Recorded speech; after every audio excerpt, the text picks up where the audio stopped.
रजीम बिस्मिल्लाहिर्रहमानिर्रहीम। नाजरीन, मैं हूं आपका मेज़बान ताहिर राव और आपको हाइड पार्क में खुश आमदीद कहता हूं। नाजरीन, पाकिस्तान 1947 में बना तो एक उस वक्त नारा लगा, पाकिस्तान का मतलब क्या, ला इलाहा इल्लल्लाह।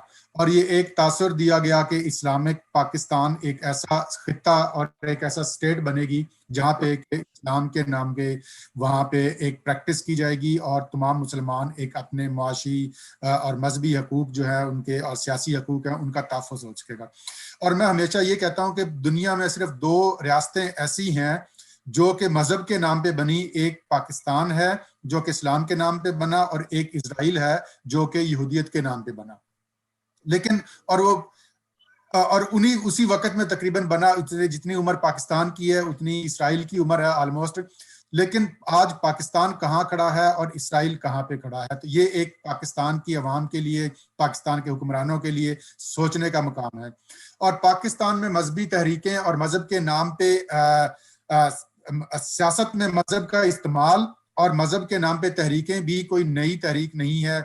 कभी का खत्म नबूवत के नाम पे 54 में चली, फिर बाद में 68 में चली, फिर 74 में चली, उसके बाद फिर पीएनए की मूवमेंट जो वो भी इस्लाम के नाम पे चली, तो वो धांधली के नाम पे थी इंतखाबात में, लेकिन तहरीक नफाज मुस्तफ़ा में वो कन्वर्ट हो गई। और उसके अलावा जब भी पाकिस्तान पीपल्स पार्टी और बीबी शहीद के जमाने में 88 में और 80 मार्शल दौर में भी एक बड़ा इसमें इस्लाम का नाम लिया गया, मजहबी तंजीमें बनाई गई और बड़ी पाकिस्तान की हिस्ट्री है। हम उस डिटेल में नहीं जाएंगे, लेकिन आज के वक्त में फिर एक पाकिस्तान तहरीक लब्बैक के नाम से एक ग्रोह, एक जमात जो कि वैसे तो कहने को कानूनी तौर पे एक रजिस्टर्ड इलेक्शन कमीशन में सियासी जमात के तौर पे है, लेकिन इस वक्त वो 2 दिन पहले उसको कालअदम करा दे दिया गया है। लेकिन उस वक्त पूरे मुल्क में एक हंगामा आराई चल रही है और उसको एक जो और सबसे बड़ी बात यह है कि चूंकि कोई इस्लाम के नाम पे और मजहब के नाम पे मूवमेंट बनी है तो वो अक्रॉस दी बोर्ड है। आपको उसके हामी मजहब के नाम पे not as a political party लेकिन एज ए रिलीजियस पार्टी आपको मुस्लिम लीग नून में भी उसके हामी मिल जाएंगे, उसको पीपल्स पार्टी में भी मिल जाएंगे, पीटीआई में भी मिल जाएंगे, मेंबर पार्लियामेंट भी मिल जाएंगे, फौज में भी मिल जाएंगे, एस्टेब्लिशमेंट में मिल जाएंगे, ब्यूरोक्रेसी में मिल जाएंगे, पुलिस में मिल जाएंगे। तो ये एक बड़ी खतरनाक सूरत हाल है। तो ये इस हवाले से आज हमने राना सुहेल साहब को अपने स्टूडियो में दावत दी है। वो एक सीजन्ड जर्नलिस्ट हैं, उनका एक अपना न्यूज़पेपर, वो न्यूज़पेपर खबर उर्दू खबरनामा के नाम से कनाडा में वो जारी करते हैं और एक बड़ी पॉलिटिकल एनालिस्ट हैं। तो उनसे हम बात करते हैं कि इस सिचुएशन को थोड़ा सा तारीखी कॉन्टेक्स्ट में देखते हुए क्या किस नज़र से वो देखते हैं। जी राना साहब, क्या हाल है आपके? ठीक है, खैरियत है? जी वालेकुम अस्सलाम राव साहब, आपको और आपके तमाम व्यूअर्स को मेरी तरफ से और मेरे अदारे खबरनामा की तरफ से बहुत बहुत जनाबी आदाब, अस्सलाम वालेकुम। वालेकुम अस्सलाम। तो राव साहब, जैसा कि आपने अभी अपने इंट्रो में बताया मुझे और लोगों को यकीनन सबको इल्म है कि जब पाकिस्तान 1947 में आया था तो आपने जैसा कहा कि इसराइल भी ऑलमोस्ट लगभग उसी में आया था। चलो जी, इसराइल का तो डिफरेंट स्टोरी है जी, वो हम नहीं अगर डिस्कस करें तो एटलीस्ट इंडिया और चाइना वो तो हमारे साथ ही आए ना जी। जी जी, हम नहीं, मैंने इसराइल का इसलिए हवाला दिया उमर इसराइल का कि वो एक मजहबी स्टेट के नाम पे, मजहब के नाम पे बनी थी। इंडिया फरमा रहे हैं और मजहब के नाम पे नहीं बना था। जी जी, जब इसराइल नहीं था फिर भी यहूदी ताकतवर था, अब है तो और ज्यादा ताकतवर है। खैर उनका हमारा कंपैरिजन क्या, ठीक है ना जी। ठीक है। और जो रिसेंट सिचुएशन आपने मुझे पूछी है पाकिस्तान की, ये हमारी बहुत बड़ी बदकिस्मती है जी। हम उस वक्त इतने छोटे भी नहीं थे, खैर मैट्रिक में तो थे ही कम से कम, जब ये 9 सितारों वाला सिलसिला शुरू हुआ था, आपको भी याद होगा। तो इंसान की एक साइकी है कि वो 3 चीजों पे बहुत ज्यादा जज्बाती होता है। नंबर 1, कोई भी दुनिया का कोई भी इंसान अपने रिलीजन पे, अगर वो किसी रिलीजन को मानने वाला हो तो जी बिल्कुल बहुत ज्यादा जज्बाती होता है। उसके बाद आता है वो अपने मुल्क के साथ बहुत जज्बाती होता है, वो बेशक इंडिया का मोहम्मद हुसैन हो या पाकिस्तान का अहमद हसन हो। जी बिल्कुल, दोनों अपने अपने मुल्क के साथ बहुत ज्यादा सिंसियर होते हैं। बिल्कुल, डेफिनेटली। और तीसरा, कोई भी आदमी, बेशक वो राव साहब हो, राजपूत कबीले से हो, कोई जट कबीले से हो, कोई किसी और कबीले से हो, वो अपने कबीले के साथ बहुत ज्यादा मुखलिस होता है और बहुत ज्यादा सेंसिटिव होता है, उस पर की बात नहीं सुनना चाहता। जी बिल्कुल। तो ये 3 इंसानी कमजोरियां हैं, वैसे तो बहुत सारी हैं, ये 3 जो है प्रायोरिटी लिस्ट पे टॉप पे। जी, ये सब में अक्रॉस द तो बोर्ड।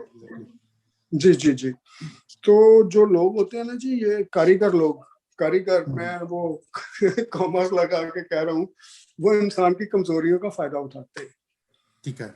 आपने देखा होगा कि कभी गद्दार वतन, कभी काफिर, कभी कुछ करके तो लोगों अपने अपने मुफादात के लिए इस्तेमाल कर लेते हैं लोगों।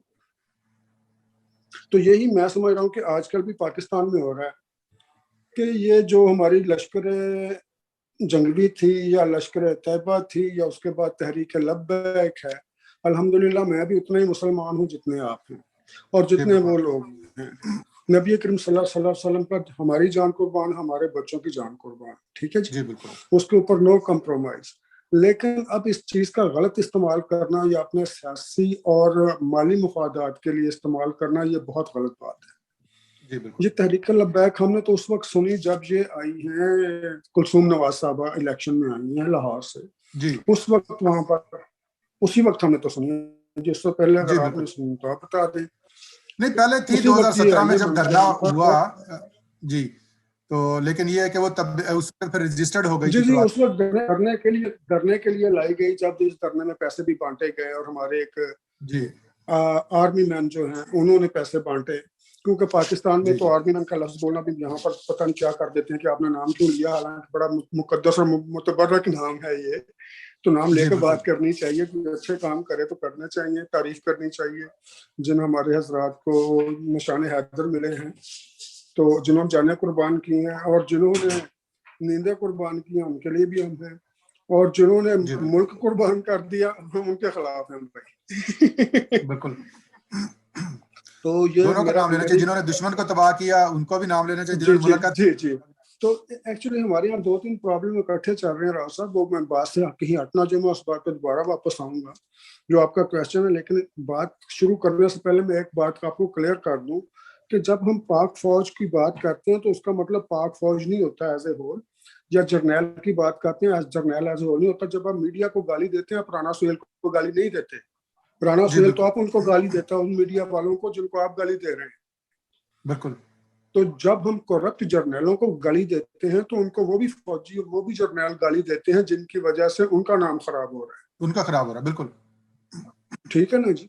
अब देखें कितने आर्मी जनरल्स हैं, कितने ब्रिगेडियर्स हैं, कितने दूसरे ऑफिसर्स हैं, तो वो सब लोग तो नहीं है, दो तीन लोग ही होते हैं ना, हर बंदा थोड़ी होता है आसमबाज, जी हर बिल्कुल बंदा थोड़ी जनरल से हक है, बिल्कुल हर बंदा थोड़ी परवेज मुशर्रफ है, तो उनको बिल्कुल। ये भी बुरा कहते हैं। तो आजकल जो पाकिस्तान में हो रहा है, सबसे पहले तो जो 3-4 दिन पहले हुआ जी, पुलिस की पिटाई करवाई गई तहरीक के लब्बैक के हाथों, बहुत गलत हुआ, जी बिल्कुल।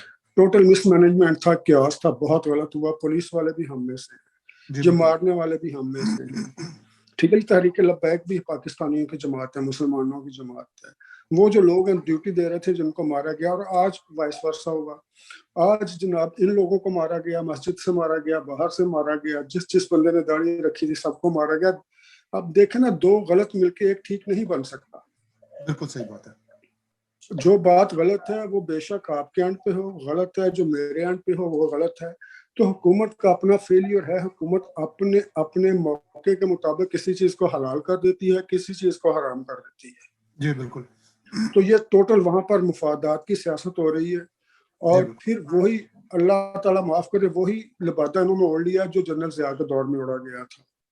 बिल्कुल। जनरल ज़िया को सपोर्ट करने वाले जनरल ज़िया को मुखालफत कर रहे हैं आजकल। सबसे बड़े उनके सपोर्टर या उनकी क्रिएशन जो कहते हैं, ये नवाज शरीफ साहब थे ना, नवाज जी शरीफ बिल्कुल साहब भी इनको आप बुरा कह रहे हैं, ठीक है जी। बिल्कुल। तो गलत बात को गलत कहना जिस दिन हम लोग सीख जाएंगे, हमारे मामला हल हो जाएंगे। आज जो पाकिस्तान के अंदर क्यास है, उसकी एक बेसिक वजह है राव साहब, एक बेसिक वजह है, जितने मुल्क के हालात खराब होंगे, जितनी खाना जंगी होगी, मार्शल्लाह और मार्शल्लाह के चाहने वालों के हक में उतनी ही हालात जाएंगे। जी बिल्कुल। तो वो हालात पैदा किए जा रहे हैं मुल्क के अंदर कि जब लोग जरदारी को गाली देते हैं, नवाज शरीफ को गाली देते हैं, आप इमरान खान को भी गाली दें, ताकि कोई भी बिल्कुल पॉलिटिकल पार्टी आए, उसके अंदर जो भी आए, पॉलिटिकल फिगर को गाली देना मकसद है, इनका जरदारी को गाली देना मकसद नहीं है, नवाज शरीफ या इमरान बेसिकली खान को गाली देना सियासतदानों को मकसद एज ए नहीं होल, एज ए कम्युनिटी बदनाम करना है। है, एज ए होल। क्योंकि ये जो हमारी है ना जी, माशाल्लाह से फौज, ISI खास तौर पर भुट्टो साहब ने बड़े अच्छे काम किए, लेकिन भुट्टो साहब का सबसे जो गलत काम है जिसके ऊपर मुझे ऑब्जेक्शन है वो ये है कि उन्होंने ISI का पॉलिटिकल विंग बनवाया था। जी बिल्कुल। तो वो पॉलिटिकल विंग आप भी खत्म हो सकता है, मियां साहब उसके बाद रहे वो पॉलिटिकल विंग खत्म करें। अब खान साहब वो कोशिश की थी, जरदारी साहब के जमाने में कोशिश हुई थी कि ISI को वजारत के अंडर करें, तो ऐसा शोर मचाए ऐसा कि वो एक ही दिन में वापस नोटिफिकेशन लेना पड़े। जी, तो वो ये बात है कि जो जितने भी हालात खराब हो रहे हैं ना जी, ये फौज की फेवर में जा रहे हैं कि वो आए, मेरे हम अजीज वतनों, हम वतनों अस्सलाम वालेकुम वाला कोई नारा लगा के आ जाए, तो आके बैठ जाए और सब सियासतदानों को गाली दे दे, और लोग भी कहें हाँ हाँ जी सियासतदान तो होते ही बुरे, इमरान खान का सोचा था वो आया वो भी खराब ही निकला, लिहाजा फौज ही अच्छी है, फौज ही अच्छी है।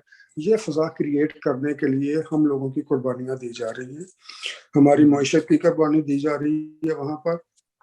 और मजे की बात यह है कि उसमें इस्तेमाल होने वाले भी वो लोग हैं जिन्हें मैंने, मेरे भाइयों ने, मेरे दोस्तों ने खुद अपनी तरफ से इलेक्ट करके लाए थे तहरीक इंसाफ को।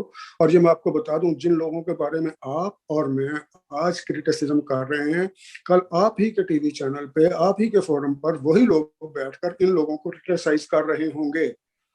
जी बिल्कुल। और ये होना है। जी बिल्कुल।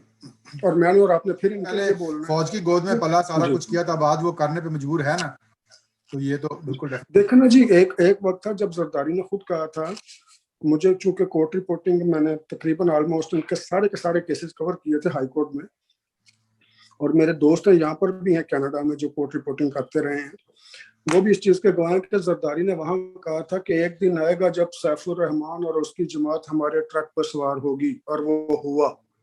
जी बिल्कुल। और वो हुआ। जी बिल्कुल। और तो और ये अपना मरियम नवाज साहबा वो बीबी के दर वहां भी चले गई उसके, और वहां पर जाकर फातिहा करके आई, भुट्टो साहब के फातिहा करके आई। सर ये पॉलिटिकल जो है ना, पॉलिटिकल लोग, ये फॉर द टाइम बीइंग अपने गलत तो कह सकते हैं, लेकिन वो परमानेंटली गलत नहीं हो सकते, क्योंकि उन्हें 4 साल बाद 5 साल बाद अपने हल्के में जाना होता है, जहां पर आप भी गिरेबान से पकड़ते हैं, मैं भी गिरेबान से पकड़ता हूँ। बिल्कुल। लेकिन हमारी है फौज, इसके तो एक हवालदार को नहीं आप पूछ सकते भाई साहब। जी बिल्कुल। अच्छा, हमारे तो MNN को जैसे प्राइम मिनिस्टर को आप पकड़ लेते हैं जी, जैसे हम बात कर रहे थे पहले कि देखें ना, पाकिस्तान में एक मजहब के तौर पे पाकिस्तानी अवाम जो है ना बड़े जज्बाती हैं, और ऑफ कोर्स हर शख्स होता है और होना भी चाहिए, कोई बुरी बात नहीं है, लेकिन मजहब को सियासी मकासद के लिए इस्तेमाल करने की तारीख भी बड़ी पुरानी है। अभी पिछले दिनों एक क्लिप सर्कुलेट करा था बीबी के जमाने का, नवाज पिछले इलेक्शन में उन्होंने कहा, जब बीबी का उसका था कि IGI में को वोट दें, और ये मुहिबान रसूल और जो है ना गुस्ताखान रसूल का दरमियान इलेक्शन है, हमारे मक्का मदीना में दुआएं हो रही हैं, उसके लिए इसराइल और अमेरिका में दुआएं हो रही हैं। तो ये तो खुद हमारे सियासतदान भी इसको यूज करते हैं मजहबी कार्ड। बात ये नहीं है सर, जो तो जी ग्रास रूट लेवल का पॉलिटिशियन है, वो ANP का है, पीपल्स पार्टी का, मुस्लिम लीग का, किसी भी जमात का है, वो इस तरह का कभी स्लोगन नहीं लगाएंगे, ना ही आपने देखा होगा। ये जो इन चीजों के सहारों की जरूरत होती है जी, वो कच्चे वर्ग के छोटे मोटे सियासतदानों को होती है, जो फॉर द टाइम बीइंग आते हैं, मशरूम ग्रोथ होती है उसके अंदर नवाज शरीफ तो मशरूम ग्रोथ नहीं है, वो तो बड़ा पक्का सियासतदान है जी। नहीं तो वो तो पैदावार ही उनकी थी ना जी, वो तो देखे ना, वो एक क्यास की पैदावार थी। नवाज शरीफ साहब को पैदा किया गया था मुस्लिम लीग नून, नहीं तो किसी पार्टी के नाम के साथ या इंसान के नाम के साथ पार्टी कभी नहीं बनती। जी बिल्कुल। वो दौलताना ग्रुप और कयूम लीग और वो लीग स्वाय मुस्लिम लीग के कभी कोई जमात नहीं बनती थी, और यही इन्होंने इसी को, रवायत को इन्होंने जिंदा रखा। खैर मैं बात दूसरी तरफ चले जाएगी, मैं ये कह रहा हूँ कि शेख रशीद साहब 2 दिन पहले जिस पार्टी को, एक अलग इशू है कि वो कल अदम उसे करार दे सकते हैं कि नहीं दे सकते, खैर मेरा ये है कि वो नहीं दे सकते, नहीं ऐसे नहीं दे सकते, वो एक प्रोसेस है उसका, ऐसे थोड़ी किया जाएगा। वो प्रोसेस है, जो पार्टी इलेक्शन कमीशन में रजिस्टर्ड हो जाए उसको कल अदम करार देने के लिए एक प्रोसेस है, वो अडॉप्ट किए बगैर आप नहीं दे सकते। 2 दिन हंगामे करें तो सब पार्टियां हंगामे करती हैं। हाँ सही कह रहे हैं, हंगामे करें, क्लैशेस पार्टी पहले भी होते रहे हैं, कारकुन पहले भी मरते रहे हैं, पुलिस पहले भी मरते रहे हैं, वो तो हंगामे तो हर पार्टी करती है। तो इसकी अगर ये रजिस्टर्ड नहीं होती, इलेक्शन कमीशन में रजिस्टर नहीं होती, it was something else, okay. तो अब चीज है बिल्कुल डिफरेंट। अब शेख साहब एक कल अदम तंजीम, जो जिसे वो तलदम कहते हैं, उसको करार दे दिया, उन्हें पता नहीं दहशतगर्दी करार दे दिया, ये भी कर दिया, वो भी कर दिया, और आज मुज़ाकरात भी कर रहे हैं उनके साथ। भाई ये क्या बात है? जी बिल्कुल। आप मुझे बताएं कि कोई आदमी किसी को भी दहशतगर्द कहे, कलादम तंजीम कहे और पूरा फुल टाइम उन्हें टफ टाइम दे दे, जितनी इंसल्ट कर सकते हैं आप उसकी कर दें, फिर कहें जी ऐसी मुज़ाकरात करें, क्या तवक्को रखते हैं आप?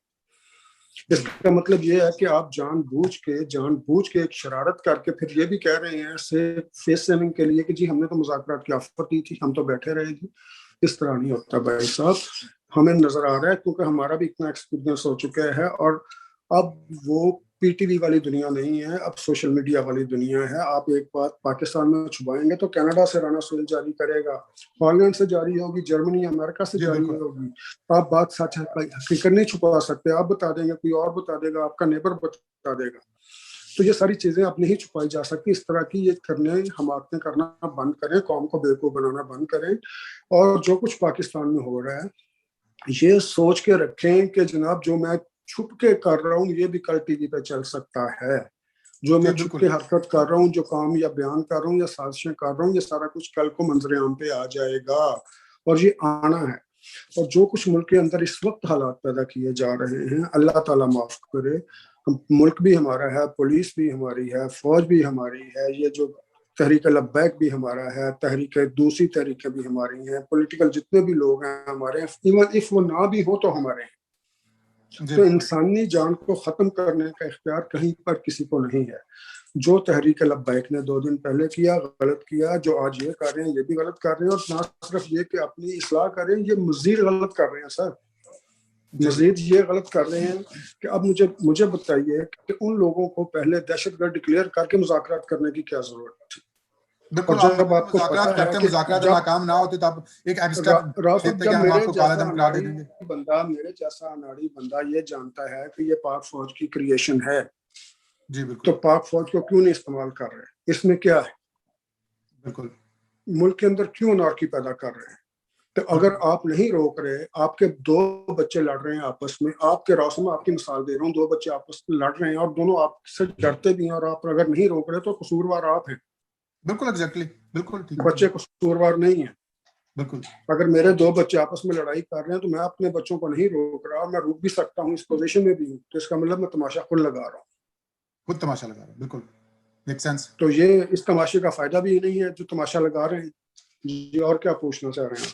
अच्छा, अब आप ये बताइए कि नेक्स्ट अभी आज की जो सूरत हाल है, अगले हफ्ते 10 दिन महीने में आप इस सूरत हाल को बिगड़ता हुआ देख रहे हैं या किस तरफ जाएगा, या इसको काम डाउन कर लेंगे तहरीक को? ये बाइस। देखिए जी, राव साहब आपके भी ताल्लुक वहां से है, पंजाब से, मेरा भी पंजाब से ताल्लुक है। बेशक लोग ना नहीं कि मैंने तो पतंगबाजी की, आपने भी की होगी, गुड्डी उड़ाई होगी। गुड्डी एक हद तक आपका कहना मानती है, हम्म। पतंग एक हद तक आपकी डोर और आपके तुनके और आपकी बातें और आपकी जोक शो जो आप लगाते हैं लेफ्ट राइट एक हद तक मानती है। जब वो ऊपर की हवा में चली जाती है फिर वो आपके कंट्रोल में नहीं कंट्रोल में होती। नहीं रहती। ठीक है। तो आप इस पतंग को उस हद तक ना जाने दें जहां पर ये आपका इशारा या आपकी बात मानने से इनकार करता है। जितने दिन लेट होंगे उतनी ये डोर बढ़ती जाएगी, उतनी आपके हाथों से बाहर होती जाएगी। बेहतर है कि उनकी शराइत माने, अपनी शराइत मनवाएं, बीच में आगे करें और उस तरह की कोई डील ना करें 20 तारीख वाली कि इस तरह फ्रांस का हम कौंसलेट बंद कर देंगे और ये हो जाएगा वो हो जाएगा, एम्बेसी बंद हो जाएगी। इस तरह का कोई दोबारा से गलत किस्म का मुआहदा ना करें। मुआहदा करने से पहले सोच लें इसके आफ्टर शॉक्स क्या हैं और जी फिर बिल्कुल। मुआहदा करें। तो अच्छा, अगर वो दूसरा ये कि पहला गलत मुआहदा पार्लियामेंट ना को हुआ होता तो बिल्कुल ही, शायद आज ये सब कुछ ना होता। अच्छा पार्लियामेंट बिल्कुल ही इररेलेवेंट बना के रख दी है। कोई मुआहदा, कोई डिसीजन होता है, कोई पार्लियामेंट में कोई करारदाद नहीं होती, कोई डिबेट नहीं होती, कोई कमेटीज में नहीं जाता। आप इसको क्या देखते हैं जमहूरियत के लिए और इस सर सिलसिले? पार्लियामेंट हो तो उसके अंदर कुछ जाए ना जी, पार्लियामेंट तो है ही नहीं। Hmm. Parliament doesn't exist anywhere in Pakistan. Pakistan में तो हमारा प्राइम मिनिस्टर, सर हमारे प्राइम मिनिस्टर साहब अपना हुक्म जारी करते हैं, अपना हुक्म उनके सिग्नेचर से जो जारी होता है, अगले दिन वो कहते हैं मुझे तो पता ही नहीं। मुझे पता नहीं, फिर बिल्कुल। इल्जाम किस पे आता है कि लोग कहते हैं कि प्राइम मिनिस्टर साहब तो शाम के बाद होश में नहीं होते। ये बात नहीं कि होश में होते हैं कि नहीं होते, बात ये कि उन्हें पता नहीं होता, उनके नाम से पहले ही ऑर्डर जारी करवाए जा चुके होते हैं। कौन करवाता है ये? उनको भी पता है, आपको भी पता है, मुझे भी पता है। जी बिल्कुल। तो इसलिए हाथी अच्छा, के दूसरा पाँव में राना साहब सबका एक पाँव, और, हाथी को पकड़े सर। अच्छा जी पाकिस्तान के ब्रॉडर कॉन्टेक्स्ट में हम बात करें, ये तो देखें ना, एक आप चंद लीडरान को, मजहबी जमातों को आप खरीद सकते हैं। आप उसको 21 लाख वोट मिले हैं तहरीक लबैक को, और पंजाब में तीसरी बड़ी पार्टी है वोट के हिसाब से, पाकिस्तान में सबसे बड़ी पार्टी है। तो इतने कारकुनों वर्करों को, तो वो तो सादा लोग अवाम है बेचारे, उनको तो बेवकूफ बनाया जाता है। तो ये एक जो पूरा जो माशरे में जो रेडिकलाइजेशन हुई है, उसके लिए इसके लिए क्या किया जाए, क्या ये कैसे खत्म हो सकती है, और कितनी इसके लिए एफर्ट करने की जरूरत है? मुझे सर, रेडिकलाइजेशन जो है, आप किस ज़मीरे में बात कर रहे हैं? यहाँ पर दो तीन हवालों से है ना जी। आप किसी पर्टिकुलर हवाले से बात कर रहे हैं या ओवरऑल बात कर रहे हैं? ओवरऑल मजहबी इंतहा पसंदी है, और बल्कि हर चीज की इंतहा पसंदी हो गई है बेसिकली, सिर्फ मजहबी नहीं देखिए, है। जिस मुल्क में टॉलरेंस मैं हो गई और है। आप बैठे हैं जी, द मोस्ट सिविलाइज्ड कंट्री, उसमें ये शामिल होता है जी, कनाडा, अल्हम्दुलिल्लाह। लेकिन फंडामेंटलिज्म यहाँ पे भी है, ये एक हकीकत है, ये खत्म नहीं हो सकती, दुनिया में कभी ठीक भी है, नहीं खत्म हो सकती। सोच रेसिज्म है ये यहाँ आपको, पर भी है, लेकिन आपको कॉन्शियस एफर्ट करनी पड़ती है। ठीक है ना जी। अब जी देखें, इतना खूबसूरत मुल्क है, और मैं, हमारी जो इकरा खालिद साहबा हैं, उनका शुक्रगुजार भी हूँ आपके हवाले से, कि वो जो बिल लेके आई थी, और उस बिल के तहत रेसिज्म, उन्होंने कहा ये वाई ओनली हॉलोकॉस्ट, दुनिया का सिर्फ हर हर मजहब, हर मुल्क की उतनी ही तौकीर इज्जत है कि इसके खिलाफ भी बात नहीं की जा सकती। बिल्कुल। अगर हॉलोकॉस्ट की आप बात करते हो तो सेम वे दूसरे मुल्क भी है, क्रिश्चियनिटी भी है, इस्लाम भी है, सिखिज्म भी है, हिंदुइज्म भी है। आप किसी के भी बात को, जज्बात को हर्ट नहीं कर सकते। तो बिल्कुल ये अल्हम्दुलिल्लाह कनाडा के अंदर तो प्रीवेल कर रहा है, हम्म, ठीक है।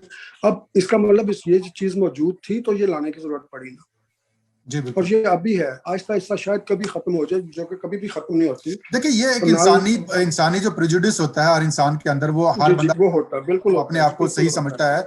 लेकिन आप है। इंस्टीट्यूशनलाइज करके उसके जो है ना, वो करते हैं ना, एक पूरा क्रॉस लेकिन एजुकेशन सिस्टम है, वो चीजें लाते मैं हैं, आपकी बात से समझ कम गया हूँ उसके जो आप असरात हैं। कहना चाह रहे हैं, मैं समझ गया हूँ जो आप कहना चाह रहे हैं या मुझसे कहलवाना चाह रहे हैं, कि सर ये रेडिकलिज्म तो होता है ये, लेकिन इसको स्टेट स्पॉन्सर्ड नहीं होना चाहिए, यही आप कहना जी चाह रहे हैं। जी बिल्कुल। तो उसको कैसे तो खत्म किया? पाकिस्तान की बदकिस्मती ये है कि ये हमेशा स्टेट स्पॉन्सर्ड रहा है। हम्म, ये भुट्टो साहब से ले लें या मुहतरमा फातिमा जिन्ना साहबा से ले लें, अयूब साहब से ले लें, ये हमेशा स्टेट स्पॉन्सर्ड रहा है। और हम्म, बड़ा आसान होता है, बड़ा ही आसान होता है किसी को, क्योंकि हमारे दायरे बड़े छोटे हैं जी। एक हमारा इस्लाम का दायरा बहुत छोटा है, एक पाँव पे खड़े रह सकते हैं, आप दूसरा पाँव नीचे लगाएं तो दायरा इस्लाम से खारिज। जी बिल्कुल। और इसी तरह आप हिब्बुल वतनी का दायरा हमारा बड़ा छोटा है, छोटी सी बात कर दो तो फौरन कह देते ये तो गद्दार हो गया। तो जी भाई बिल्कुल। साहब, मैं अगर अपने घर को सुलझाने की बात मैं नहीं करूंगा तो कौन करेगा? मेरा पड़ोसी करेगा। तो आप उसे हक ये देते नहीं बोलने का, साड़ियां गला च ना बोल, अपने घर तक अपनी गल रख दो। हम्म। वो फिर मैं तो अच्छा, घर एक का और, फर्द हूं, मुझे तो बोलने दें।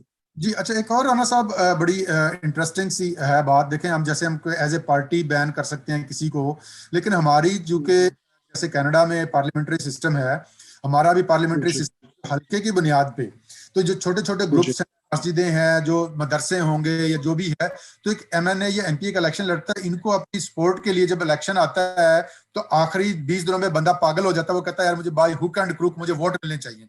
तो ये इस तरह की चीजों एक हल्के के लेवल पे भी प्रमोट किया जाता है, जो कि स्टेट स्पॉन्सर नहीं भी होता, तो उसकी वजह से भी इंकरेजमेंट मिलती है और इनको पावर मिलती है।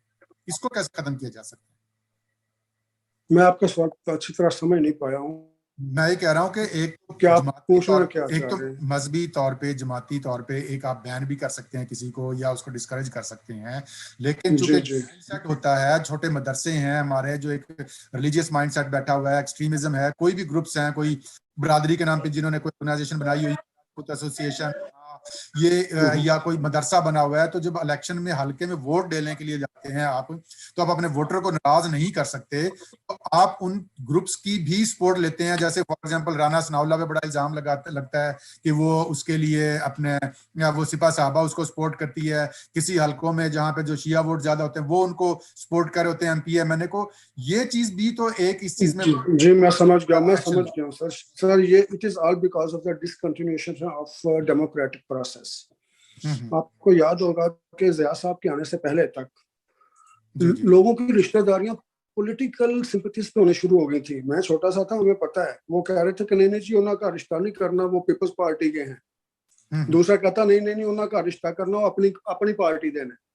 तो जब आप इस तरह आ जाते हैं ना, एक सिस्टम से निकलकर दूसरे पॉलिटिकल सिस्टम में दाखिल हो रहे होते हैं, उसको वहीं पे स्टॉप कर दिया जाता है, तो फिर बरादरिज्म वहां पे पैदा हो जाता है। जी बिल्कुल। अब जन ज़िया साहब ने और तो बहुत सारे हमें तोहफे दिए हैं, ये भी बहुत बड़ा तोहफा दिया था जिसकी आप बात कर रहे हैं कि इन्होंने पॉलिटिकल वर्कर को या सियासतदान को सेल्फिश बना दिया, सेल्फिश बुनियाद पर बना दिया कि अब एक सियासतदान एक हल्के में जाता है तो वहां जाके कहता है वाह जी वाह, अराई बरादरी क्या बात है, अराई बरादरी को तो क्या कहना है जनाब, ये इनका तो हमारा पुराना सदियों का साथ है जी। जी अब बिल्कुल। दूसरी तरफ दूसरे हल्के में जाता है, वो कहता है वो छोड़ो ही छोड़ो, साडा तो सारा मिलन वर्तन ही जट्टां दे नाल रहा है जी। जी बिल्कुल। वो ना राई का वोट छोड़ रहा है, ना वो जट का वोट छोड़ रहा है। इसी तरह में आता वो क्या बात है, इस तरह वो रिलीजियस वोट को नहीं भी नहीं नहीं सर, छोड़ वो रहा। नहीं वो बेनिफिशरी बन गया सर, वो बेनिफिशरी बन गया। बेनिफिशरी तो खैर और वर्ड है, ये लालची बन गया है अपने अपनी तरीके से। जहां मिले किसी जगह वो सुन्नी बन जाता है, किसी जगह वो वहाबी बन जाता है, किसी जगह वोट लेने के लिए वो देवबंदी बनना होता है, किसी जगह जनाब मौला पाइतन पाक बना होता है। तो इस तरह जनाब अली को अपना वोट लेने के चक्कर में वो अपने कई रूप बदल रहा होता है, कई टोपियां पहन रहा होता है एक दिन के अंदर। अगर वो लोगों को इतना शऊर हो कि हमने पॉलिटिकल अंडरस्टैंडिंग पे वोट देना है, तो शायद ये उन्हें हरबे इस्तेमाल करने की जरूरत ना पड़ती। आप लोगों को आज भी दें, आज भी शऊर दें, किसी एक बात का शऊर दें, तो लोगों को उसके ऊपर, जैसे हम लोग कहते हैं एजेंडा क्या है, एजेंडा तो किसी के पास है ही कोई एजेंडा नहीं, कोई प्रोग्राम नहीं है किसी के पास, कोई एजेंडा नहीं है। बेशक वो पीपल्स पार्टी हो, देखें जी सबसे जो एंटी एस्टेब्लिशमेंट पार्टी जिसे कहा जाता था वो पीपल्स पार्टी थी, जिसने अपनी इतनी शहादतें भी ली, इतने अपने नुकसान भी उठाए, और आज सबसे ज्यादा प्रो एस्टेब्लिशमेंट का जिस पे लेबल लगाया जा रहा है वो भी पीपल्स पार्टी है। और कल तक जो नवाज शरीफ साहब थे, बेशक उनकी अपनी मजबूरियां थी, ये मैं नहीं कहता कि वो कोई खुशी के साथ ये कर रहे हैं, क्योंकि उनके पास ऑप्शन को नहीं है कि एस्टेब्लिशमेंट के साथ मत्था लगाने के अलावा उनके पास ऑप्शन है ही कोई। तो अगर वो लगा रहे हैं सर, बात ये है कि अगर अदारों को और आपको और मुझे अपने अपने हल्के में अपना अपने स्फीयर में काम करने दिया जाए और दूसरी मुदाखलत बंद की जाए, जैसे हम इंडिया को कहते हैं ना कि हमारे मामला में दखल अंदाजी ना करे, अमेरिका से कहते हैं हमारे मामला में दखल अंदाजी ना करे, इसी तरह हम दूसरे अदारों से भी कहें कि हमारे मामला में दखल अंदाजी ना करें। तो जिस दिन ये बात पैदा होगी उस दिन सारे काम ठीक हो जाएंगे सर। अब मेरी बात सुनने, एक छोटी सी मिसाल देने लगा, रमजान की बात है कि कल घर पे इफ्तारी बन रही थी, तो बेगम साहबा ने एक चीज डाल दी, नमक डाल दिया, तो मेरा बेटा आया कहता अम्मा नमक कम डालती हो, तो मैं थोड़ा सा और डाल दूं, मैं चुप करके देखता रहा, मैंने कहा डाल दे। अब जो इफ्तारी बनेगी वो कैसी बनेगी, जब जिसमें दो आदमी नमक डालने वाले होंगे। जी बिल्कुल। तो इस तरह जिसका काम उसी को साझे, बेसिकली ये है कि जिसकी जो रिस्पॉन्सिबिलिटी है उसी को करना चाहिए। तो बहुत शुक्रिया राना साहब, आपकी बड़ी गुफ्तगू जारी है, इंशाल्लाह आपसे दोबारा राब्ता रखेंगे और आपसे किसी और जी इंशाल्लाह जरूर सर, पे होगा। बहुत शुक्रिया आपका अपना और अपने घर वालों का ख्याल रखिएगा। नाजरीन, ये था आज का हमारा हाइड पार्क। तो आप हमारे प्रोग्राम को देखिएगा और कमेंट कीजिएगा, दोस्तों के साथ शेयर कीजिएगा और मेरे चैनल को सब्सक्राइब कीजिएगा। अपना और अपने घर वालों का ख्याल रखिएगा। अल्लाह हाफिज। बहुत शुक्रिया, अल्लाह हाफिज।